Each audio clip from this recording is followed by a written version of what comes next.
প্রতিশ্রুতি দেওয়া, সবাই প্রতিশ্রুতি দেয়। আপনি এখানে এসে জানলাম যে 20,000 কিলোমিটার খাল খনন করবে আর 50 কোটি বৃক্ষরোপণ করবে।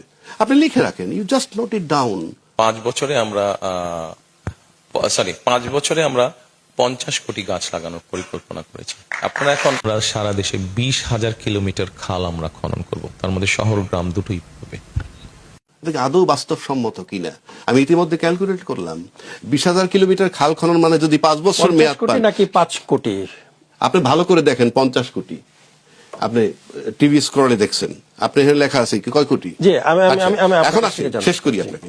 যদি 20,000 কিলোমিটার খাল খনন আপনি করতে চান 5 বছরে, দৈনিক গড়ে 11 কিলোমিটার খাল খনন করতে হবে। আপনি লিখে রাখেন, নোট ইট ডাউন। আমি আপনাকে নোট করে রাখতে বললাম। 50 কোটি বৃক্ষরোপণ যদি আপনি করতে চান, প্রতিদিন 2,73,000 গাছ রোপণ করতে হবে। লিখে রাখেন, দেশটাই তো থাকবে না। 20,000 কিলোমিটার খাল খনন করলে সব নদী, আর 50 কোটি বৃক্ষরোপণ কইরে দেখেন তো দেশে ল্যান্ড থাকে কিনা। একটা কথার কথা বললাম। সুতরাং আপনি মানে সবকিছু ভায়াবল, বাস্তবসম্মত, গ্রহণযোগ্য হতে হবে। আমরা হতাশ হচ্ছি প্রতিদিন। এখন যদি বলেন আপনি হতাশ হলে কি আসে যায়, কিচ্ছু আসে যায় না। But I am telling you the reality.